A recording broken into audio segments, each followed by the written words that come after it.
Hello friends, welcome to video education point. सबसे पहले आप सभी का धन्यवाद हमारे चैनल से जुड़ने के लिए। और फ्रेंड्स, अगर आप ये वीडियो पहली बार देख रहे हैं तो चैनल को लाइक जरूर करें और सब्सक्राइब जरूर करें।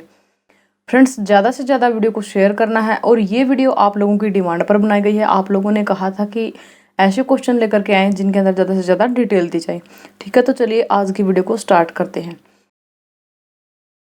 फर्स्ट क्वेश्चन आपकी स्क्रीन पे है। सबसे पहला क्वेश्चन आपको क्या कहता है, in Azure model you stands for. देखिए एज्योर मॉडल कौन सा मॉडल है ये भी आपको बताएंगे। सबसे पहले ऑप्शन देख लेते हैं, utilizing and revising. Assure model के अंदर यू किसके लिए है, यूटिलाइज के लिए और रिवाइज के लिए। ठीक है, अनऑर्गेनाइज्ड मीडिया एंड मेथड्स के लिए है, यूटिलाइज मीडिया एंड मटेरियल्स के लिए है, या फिर अनएथिकल कोड ऑफ कंडक्ट के लिए। ठीक है, यानी कि एज्योर मॉडल में यू का क्या अर्थ है, उपयोग और संसाधन, असंगठित मीडिया और तरीके, मीडिया और सामग्री का उपयोग करें, अनैतिक आचार संहिता।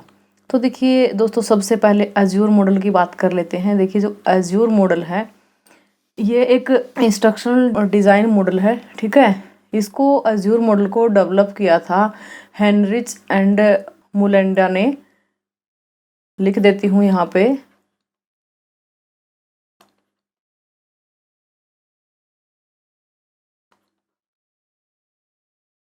ये डेवलप किया गया था आपका 1999 के अंदर।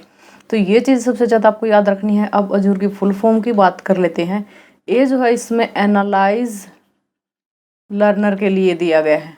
ठीक है, और उसके बाद एस जो है इसके अंदर स्टेट गोल्स एंड ऑब्जेक्टिव।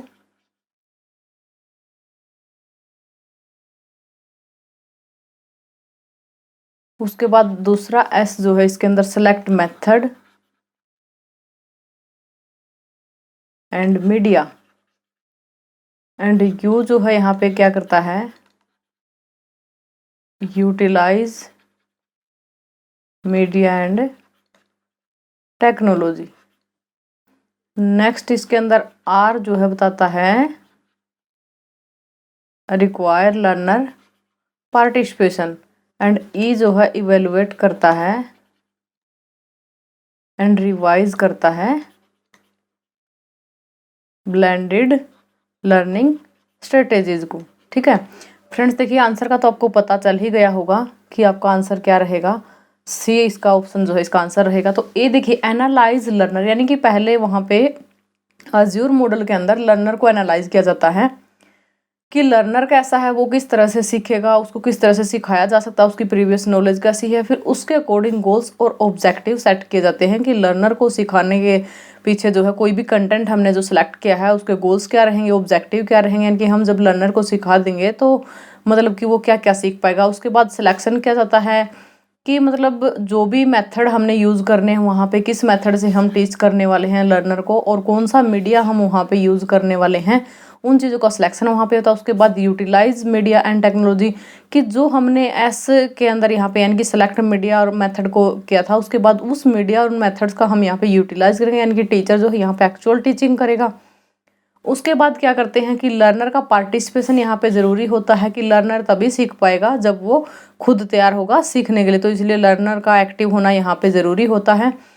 और उसके बाद इवेल्युएशन होगा, ठीक है, कि लर्नर ने यहाँ पे क्या क्या सीखा है। तो ये सारे के सारे आपके एज्योर मॉडल के बारे में था। कई बार इनमें से भी क्वेश्चन पूछ लिया जाता है कि जो एज्योर मॉडल के अंदर लर्नर का पार्टिसिपेशन कहाँ पे चाहिए होता है, या लर्नर का पार्टिसिपेशन जो है कौन से फेज में होता है। ठीक है, तो यहाँ पे आपको मीडिया और मटेरियल कहाँ पे यूज़ करता है, जैसे कि आपको यहाँ पे यूज स्टैंड फॉर दिया, वहाँ पे आपसे ये भी पूछ सकता है कि यूटिलाइज कहाँ होगा मीडिया एंड मटेरियल। ठीक है, तो इस तरह से कोई भी किसी भी तरह से एग्जाम में क्वेश्चन पूछा जा सकता है। तो अच्छे से अपनी तैयारी रखें। अब आपको पता चल गया कि मॉडल जो है किसने डेवलप किया और कब डेवलप किया। ठीक है, और क्या क्या जो है इसकी फुल फॉर्म है और क्या मीनिंग निकलता है। तो चलिए अगले क्वेश्चन पे चलते हैं। What is the requirement of individual needs and interest model. देखिए व्यक्तिगत आवश्यकताओं वाला जो मॉडल है उसकी क्या आवश्यकता है। ठीक है, तो व्यक्तिगत आवश्यकताओं वाला जो मॉडल है, teacher must balance students need and interest, की टीचर को जो है बैलेंस करना पड़ेगा क्या, स्टूडेंट की नीड्स को और उसके रुचियों को। टीचर शुड बी मोटिवेटेड, जो टीचर है उसको प्रेरित किया जाना चाहिए। ठीक है, teacher should use teacher centred learning approach, teacher जो है टीचर सेंटर्ड लर्निंग अप्रोच का यूज करे। फिर नन ऑफ दी अबो। तो देखिए यहाँ पे जो इसका राइट आंसर रहेगा वो रहेगा ए कि teacher must balance student needs and interest, की शिक्षक को छात्र एड और रुचियों से को संतुलित करना चाहिए। देखिए ये क्यों ऑप्शन नहीं होंगे, क्योंकि teacher should be motivated. Learning जो स्टूडेंट को करनी है तो टीचर को मोटिवेटेड रहने की यहाँ पे ज़रूरत नहीं है। और आजकल जो एजुकेशन प्रोवाइड की जाती है वो स्टूडेंट सेंटर्ड होती है, तो ये आंसर हो ही नहीं सकता। सो यहाँ पे नन ऑफ वो है, तो यहाँ से तो आंसर जो है हमारा ऊपर ही जो है सिलेक्ट करके हम निकाल लेंगे कि हमारा आंसर रहेगा ऑप्शन ए। चलिए नेक्स्ट क्वेश्चन पे बात कर लेते हैं। नेक्स्ट क्वेश्चन आपका ये काफ़ी इंपॉर्टेंट क्वेश्चन है। क्वेश्चन देख लेते हैं। What are the two dimensions of black and mountains managerial grid. जो मैनेजरियल जो ग्रिड दी गई है ब्लैक एंड माउंटेन्स की, उसके अंदर जो टू डायमेंशन है, कौन सी टू डायमेंशन है? गुड एंड बैड है, concern for outcomes and concern for feeling है, या फिर concern for people and concern for result है, या फिर finishing task and living liking people. तो देखिए यहाँ पे जो ब्लैक और मॉर्टन है, इनका जो पूरा नाम है रॉबर्ट ब्लैक है, ठीक है। इनका पूरा नाम है आपका रॉबर्ट ब्लैक, और इनका पूरा नाम जो है जॉनी मॉर्टन है, ठीक है। तो इन्होंने एक मैनेजरियल जो ग्रिड है जो यहाँ पे भी गिवन है वो डेवलप किया था, जिसको लीडरशिप ग्रिड के नाम से भी जाना जाता है। ये आपको याद रखना है कि इसको कभी कभी जो है लीडरशिप ग्रिड के नाम से भी जाना जाता है। मैनेजरियल ग्रिड को ही लीडरशिप ग्रिड कहते हैं। तो इसके अंदर क्या है, इसने टू डायमेंशन की बात की है, कि आंसर आपको पता चलेगा। देखो टू डायमेंशन, इन डायमेंशन की बात की, concern for people and concern for production. तो ये इसकी दो जो है ये डायमेंशन है, ठीक है। ये जो आपकी वाई एक्सिस पे आती है और ये जो है आपकी एक्स एक्सिस पे है। तो देखिए यहाँ पे जो है इसका राइट आंसर आपका क्या रहेगा, आपको ही बता देना है कि राइट आंसर कौन सा है। तो सी जो है राइट आंसर है, ये रहेगा concern for people and concern for result, ठीक है। यानी कि रिजल्ट यानी कि प्रोडक्शन के बारे में बात हो रही है। तो ब्लैक और मॉर्टन ने अपने इन दो आयामों के अलावा काफ़ी सारी चीज़ों की बात की है, उनमें से भी एग्जाम में क्वेश्चन निकल करके आते हैं। जैसे कि हमने ये डायग्राम यहाँ पे डाला हुआ है, और इस इमेज में, इस डायग्राम में आप देख रहे हैं कि यहाँ पे कंट्री क्लब है, टीम मैनेजमेंट है, इम्प्रूवशिप है और टास्क है, ठीक है, और मिडल ऑफ द रोड है। इन पांचों के ऊपर से क्वेश्चन बनते हैं। सबसे पहले बात इम्पावर्स की कर लेते हैं, ठीक। इम्पावर्स मैनेजमेंट में क्या होता है कि गरीब प्रबंधन इसको बोलते हैं, ठीक है। जैसे कि नाम से ही पता है, इम्पावर्ड यानी कि गरीब प्रबंधन। इस शैली के अंदर जो मैनेजर होता है ना, वो सबॉर्डिनेट से काम करवाने के लिए मतलब कि लेस एफर्ट करते हैं, यानी कि वो अपनी जॉब को बचाने के लिए, अपनी वरिष्ठता या अपनी नौकरी को बचाने के लिए, मतलब वो ना तो मतलब जो भी वर्कर होते हैं उसके काम करने वाले उनके ऊपर जोर देते हैं, और ना ही प्रोडक्शन की चिंता करते हैं कि प्रोडक्शन क्या होगा, ठीक है। तो आपको ये याद रखना है। उसके बाद जो टास्क मैनेजमेंट होती है, ये जो मैनेजर होते हैं या लीडर होते हैं ना, इनको उत्पादन की चिंता ज़्यादा होती है, यानी कि जो प्रोडक्शन होता है ना उसकी चिंता इनको ज़्यादा होती है, लेकिन जो भी इनके अंडर में काम करते हैं ना उनके ऊपर ये तानाशाही करते हैं, ठीक है। आपको ये याद रखना है कि जो टास्क मैनेजमेंट होती है उसके अंदर इनके जो मैनेजर या जो लीडर होते हैं ना, वो एक तरह के तानाशाही होते हैं। इनको डिक्टेटोरियल या पेरिस स्टाइल शैली भी जो है बोला जाता है, टास्क मैनेजमेंट शैली को, ठीक है। नेक्स्ट आपका आता है टीम मैनेजमेंट। टीम मैनेजमेंट क्या है? लीडरशिप की सबसे इफेक्टिव शैली इसी को माना गया है, सबसे इफेक्टिव, ठीक है। कई बार एग्जाम में पूछ ले तो टीम मैनेजमेंट वाला आएगा, ठीक है। ये लीडरशिप की सबसे इफेक्टिव शैली। इसके अंदर जो लीडर होता है प्रोडक्शन और सबऑर्डिनेट दोनों की चिंता करता है, ठीक है, दोनों को अपने हाथ में लेता है। और ये शैली जो है एमसी ग्रेगर की जो वाई थ्योरी थी ना उसी के ऊपर बेस्ड है, एमसी ग्रेगर की वाई थ्योरी के ऊपर बेस्ड है, ठीक है। तो टीम मैनेजमेंट यहाँ पे सबसे इफेक्टिव रहती है। उसके बाद बात कर लेते हैं कंट्री क्लब की। कंट्री क्लब क्या है? ये लीडर जो होते हैं सबॉर्डिनेट पर अधिक ध्यान देते हैं और प्रोडक्शन पर कम ध्यान देते हैं, यानी कि इनके लिए जो सबॉर्डिनेट यानी कि जो उनके वर्कर होते हैं ना उनकी फीलिंग ज़्यादा इंपॉर्टेंट होती है, कि मेरे साथ जो मेरे अंडर जो काम कर रहा है उसकी अपनी भी चिंताएं हैं, उसके अपने भी काम हैं, या फिर वो जो जिस तरह से मतलब कि वो कभी बीमार हो जाता है तो उसको छुट्टियां वगैरह देनी है। तो सब चीज़ों की तरह मतलब कि वो ज़्यादा से ज़्यादा जो है वर्कर के बारे में ही सोचता है, उसके हित की सोचता है, प्रोडक्शन के बारे में ज़्यादा ध्यान नहीं देता है, ठीक है। प्रोडक्शन जैसा भी होता रहे वो इस चीज़ के ऊपर ध्यान नहीं देता है।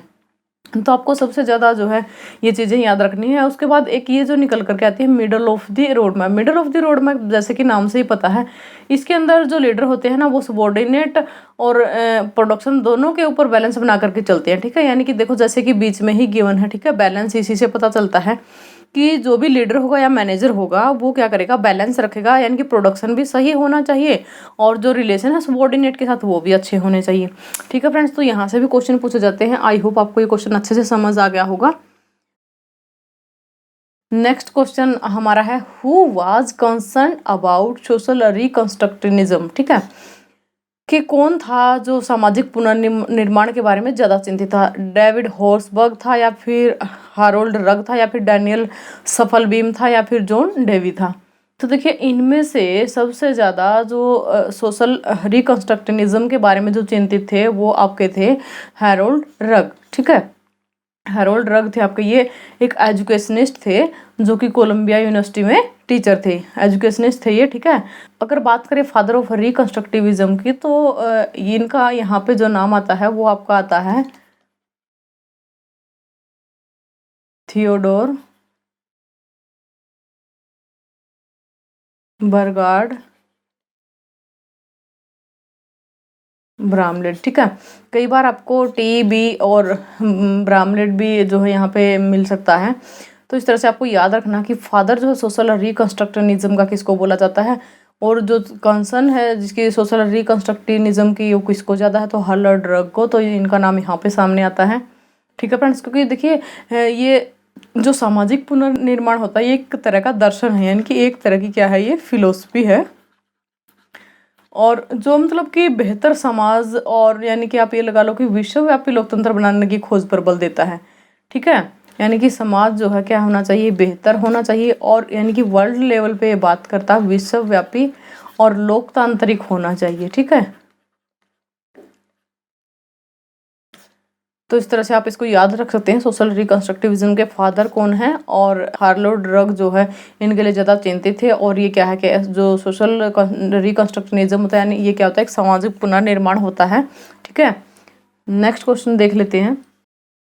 ए rat learns that it will be reinforced only by a red light in its case, ठीक है, इज एन एग्जाम्पल ऑफ। एक चूहा सीखता है कि अपने पिंजरे में एक लाल बत्ती है, ठीक है, उसी के द्वारा वो प्रबलित होगा, रीइंफोर्समेंट उसको मिलेगा, ठीक है। किसका एग्जाम्पल है, जनरलाइजेशन का है, स्टिमुलस कंट्रोल का है, कॉन्टिन्यूस रीइंफोर्समेंट का है, बैकवर्ड कंडीशनिंग का है, ठीक है।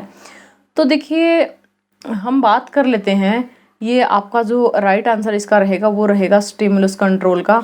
और स्टिमुलस कंट्रोल ये जो लाइन आपके दी गई है, जो क्वेश्चन यहाँ पे दिया गया है, ये स्किनर की थ्योरी से दिया गया है, ठीक है फ्रेंड्स। स्किनर की थ्योरी का क्वेश्चन है। स्किनर ने कौन सी थ्योरी दी थी, उन्होंने दी थी ऑपरेंट कंडीशनिंग, ठीक है, ऑपरेंट कंडीशनिंग थ्योरी उन्होंने दी थी। और स्किनर कौन थे, एक व्यवहारवादी थे, बिहेवियरिस्ट थे ये आपको याद रखना है कि स्किनर व्यवहारवादी थे, इन्होंने ऑपरेंट कंडीशनिंग थ्योरी दी थी, और जिसको आरएस टाइप थ्योरी भी कहते हैं, ठीक है।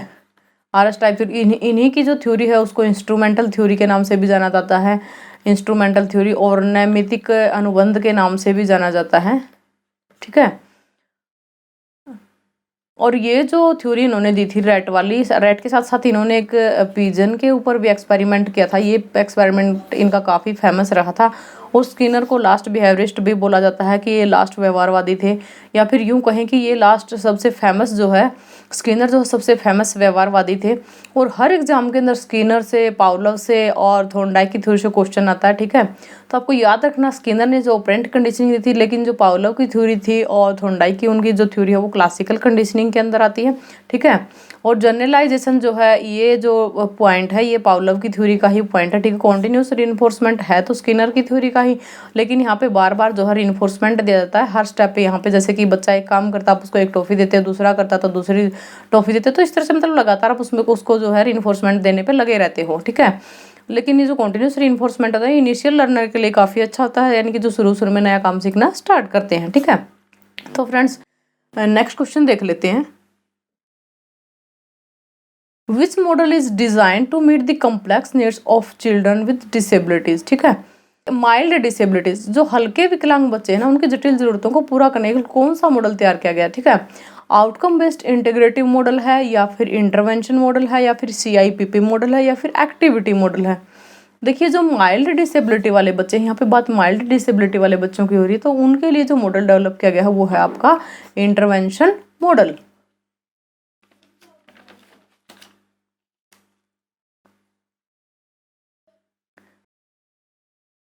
नेक्स्ट क्वेश्चन देख लेते हैं।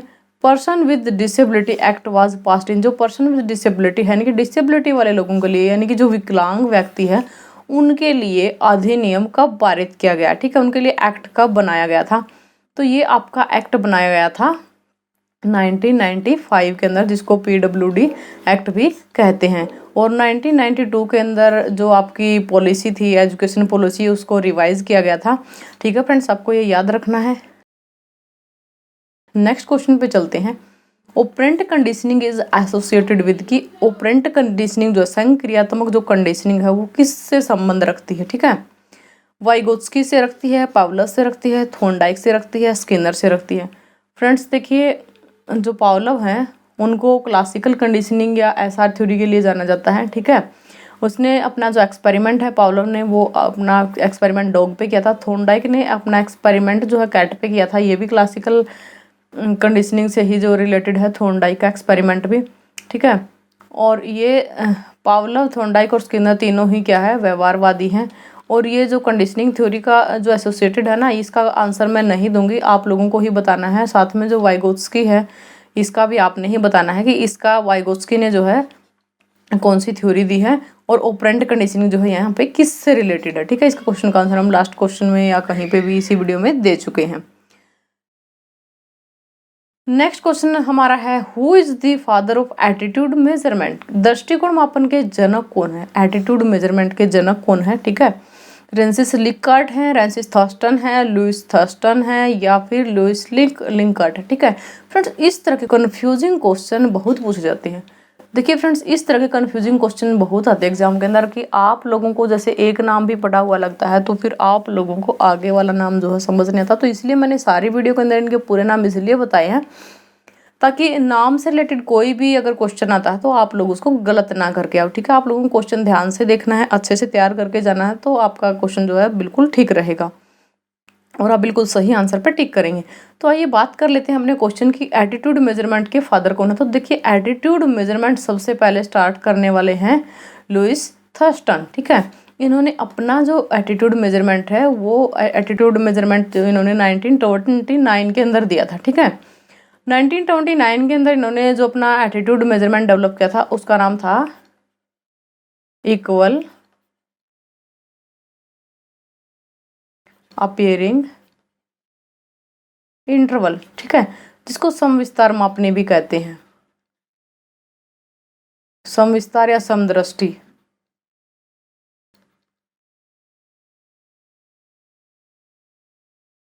अंतराल मापनी। तो आप लोगों को ये नाम याद रखना है, समविस्तार या समदृष्टि अंतराल मापनी, इक्वल एम्पेयरिंग इंटरवल। सबसे पहले 29 में इन्होंने दिया था। उससे पहले एटीट्यूड मेजरमेंट पे इतना काम नहीं किया गया था। इन्होंने फर्स्ट जो है टाइम इन्होंने ही जो एटीट्यूड मेजरमेंट पे काम किया था। इनकी एटीट्यूड जो है लोगों का उसको मेजर करने के लिए काम इन्होंने स्टार्ट किया था। और यहाँ पे बात लिकर्ट की भी कर लेते हैं कि लिकर्ट भी यहाँ पे गिवन है। तो जो रेंसिस लिकर्ट है 1929 के, इनके बाद 1932 में रेंसिस लिकर्ट ने भी जो है अपनी एक मापनी दी थी, एटीट्यूड को मेजर करने ही के लिए ही दी थी। और इनकी मापनी का नाम था समेटेड रेटिंग स्केल। ये भी काफ़ी फेमस है समेटेड रेटिंग स्केल, जिसको आप हिंदी में तीव्रता योग मापक मापनी कहते हैं, ठीक है। तो फ्रेंड्स ये थे इससे रिलेटेड कुछ चीज़ें जो आप अच्छे से याद कर पाओगे। आई होप सारे के सारे क्वेश्चन काफ़ी अच्छे रहे होंगे, आप लोगों की काफ़ी अच्छी अंडरस्टैंडिंग हो जाएगी, काफ़ी नॉलेज आप लोगों को होगी। वीडियो को ज़्यादा से ज़्यादा आपको लाइक और शेयर करना। फ्रेंड्स इस वीडियो को देखने के लिए आपका बहुत बहुत धन्यवाद। इस वीडियो को इतना फैला देना कि सब बच्चों तक ये वीडियो जो है पहुँच जाए। तो इसके लिए आपको इस वीडियो को शेयर करना पड़ेगा। अगर आप चैनल पर नए आए हैं तो चैनल को सब्सक्राइब कर लें, आपका कोई फ्रेंड छूट ना जाए जो आपके एजुकेशन के पेपर की प्रिपरेशन में लगा, इनकी शिक्षा शास्त्र की जो प्रिपरेशन कर रहे हैं, या फिर जहाँ पे भी इन क्वेश्चन का यूज़ होता है, जहाँ पे भी ये पर्सन यूज़ किए जाएंगे, जैसे कि मैनेजमेंट के सब्जेक्ट में भी ये पर्सन आते हैं, ठीक है। साइकोलॉजी के पेपर में भी क्वेश्चन पूछे जाते हैं। तो काफ़ी सब्जेक्ट जो हैं यहाँ पे कवर हो जाते हैं और इस तरह के क्वेश्चन जो काफ़ी सब्जेक्ट में पूछे जा सकते हैं। तो फ्रेंड्स बने रहिए हमारे साथ, आगे भी काफ़ी सारी वीडियो हम आपको देते रहेंगे। बेस्ट ऑफ लक फ्रेंड्स, मिलते हैं नेक्स्ट वीडियो में, तब तक के लिए बाय बाय।